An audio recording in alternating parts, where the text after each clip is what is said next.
El calentamiento global es el fenómeno del aumento a largo plazo de la temperatura de nuestro planeta. Este, a su vez, desencadena otros procesos, entre los cuales se encuentra el conocido cambio climático.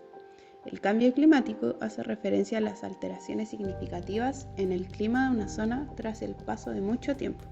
Por ejemplo, hace unos 7000 años, lo que es conocido como el desierto del Sahara era un lugar lleno de bosques, vegetación y vida, pero hoy poco queda de eso. Tanto el cambio climático como el calentamiento global son procesos naturales. Sin embargo, se tratan de transformaciones tan lentas que su impacto debería ser apenas perceptible en el corto plazo. No obstante, hoy vemos situaciones inéditas, de forma mucho más frecuente, como nevazones en el desierto o altas temperaturas en zonas australes. Para entender esto, es necesario entender en palabras sencillas cómo es que funciona nuestra atmósfera. Los rayos provenientes del Sol golpean la superficie de nuestro planeta, rebotan con el mismo ángulo y apuntan a escapar del sistema. Sin embargo, cuando van a dejar la atmósfera, son desviados por gases denominados de efecto invernadero, los cuales los hacen impactar nuevamente con la superficie varias veces, aumentando el tiempo de transferencia de energía con el suelo y, en consecuencia, permitiendo que nuestro planeta mantenga o aumente levemente su temperatura.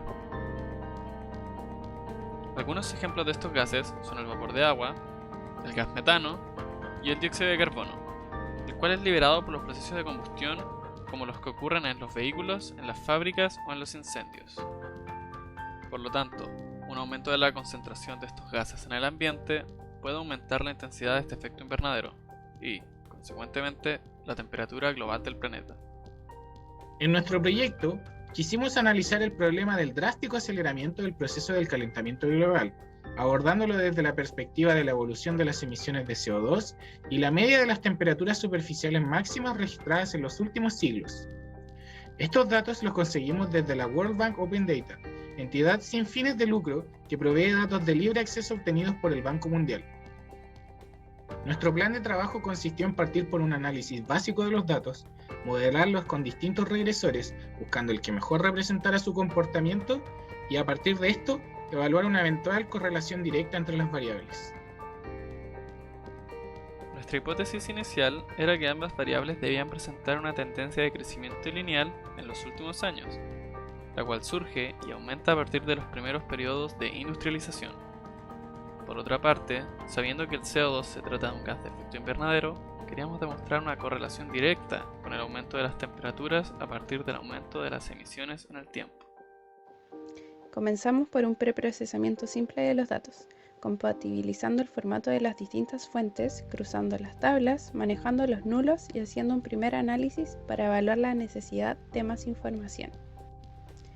En esta etapa fue necesario agrupar los datos de las temperaturas por año, ya que habían múltiples muestras para distintas fechas y en distintos lugares. En el caso de las emisiones, se tuvo que cruzar los datos con las poblaciones de cada país por año, ya que éstas se encontraban medidas per cápita, mientras que nuestro análisis requería una visión global. Por último, como actividad secundaria, generamos una versión similar al dataset utilizado con las temperaturas, pero acotándolo únicamente a Chile, agrupando por ciudades, zonas y regiones para hacernos una pequeña idea de la situación nacional respecto al problema. Tanto para este preprocesamiento como para el trabajo posterior, utilizamos las medidas de las temperaturas máximas. Estas se obtienen tomando registros de la temperatura del suelo en distintos momentos del día y lugares del mundo durante todo el año, ya que estas se ven menos afectadas por otras variables, como el viento.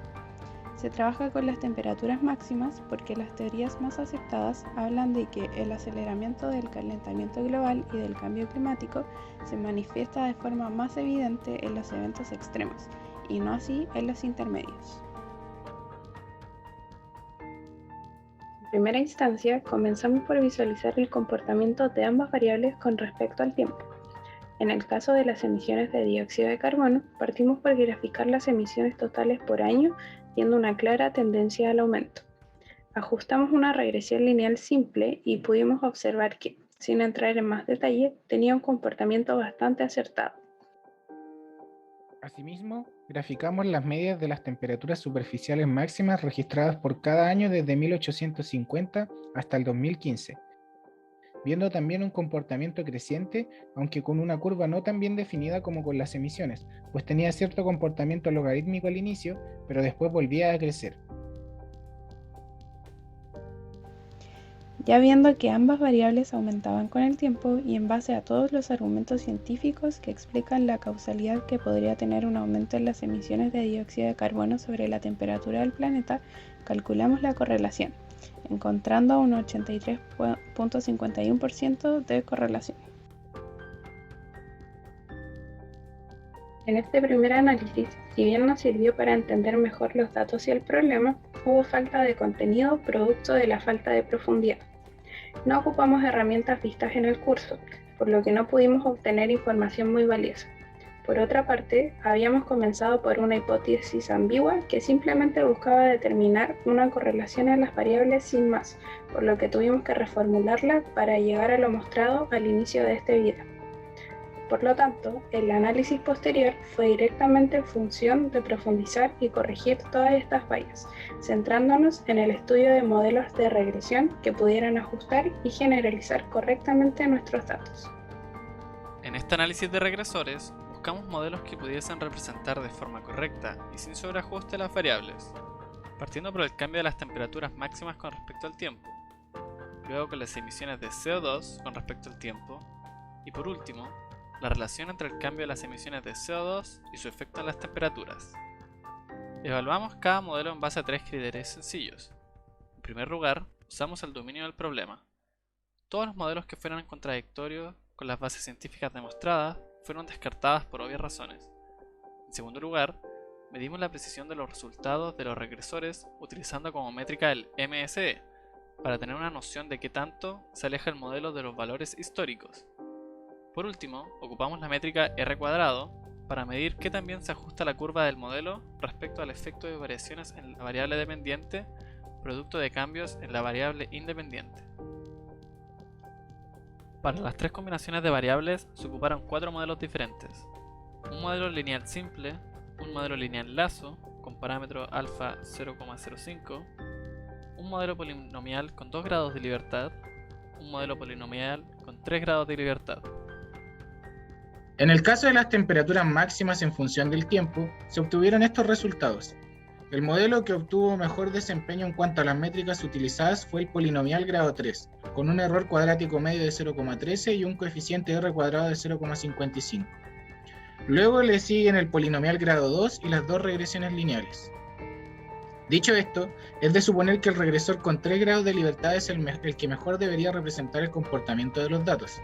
Sin embargo, por los grados de libertad que tiene y la forma de la curva, es razonable pensar que pueda estar sobreajustado, lo cual supone un problema para generalizar los datos. Una forma lógica y sencilla de verificar esto es predecir con este regresor la temperatura para el año 2090 y contrastarla con otras estimaciones. Si hacemos esto, obtenemos que para el año 2090 tendríamos una temperatura superficial máxima de 29.4 grados Celsius aproximadamente. Esto es ciertamente absurdo, ya que con estos valores estaríamos hablando de que la temperatura normal oscilaría entre 50 y 70 grados. Si bien sabemos que hay un problema con el calentamiento global, tampoco se pronostica que la humanidad esté al borde de la extinción en 70 años. La comunidad científica estima que el valor aumenta alrededor entre 1 y 2 grados máximo, lo que se acerca más a los resultados obtenidos con los otros modelos. Dicho esto, la pregunta que surge es ¿por qué se sobreajusta el modelo? Por una parte, esto suele suceder en regresores con muchos grados de libertad, puesto que el ajuste perfecto es una curva que pasa por todos los puntos, y mientras más grados de libertad, más se acerca el comportamiento a esta situación, aunque perdiendo generalidad. Sin embargo, hay otro motivo, y es que estamos comparando periodos donde las emisiones de CO2 derivadas de la actividad humana son muy diferentes por el contexto tecnológico de la época, lo cual se aprecia claramente en cómo se refleja en el impacto de las temperaturas máximas registradas. Desde 1850 hasta inicios de 1900 vemos un marcado aumento en las temperaturas. Este periodo fue el de revoluciones industriales y gran crecimiento en Europa. Entre los años 1900 y 1950 aproximadamente, vemos que se mantienen con una tendencia al alza, aunque no tan drástica como en los siguientes años. Cabe destacar que este fue el periodo entre guerras e inicios de la Guerra Fría, donde se masificó la industrialización de algunas áreas como la armamentística. Por último, De 1950 en adelante, el crecimiento también parece ser lineal, pero con una pendiente notablemente mayor que en los años anteriores.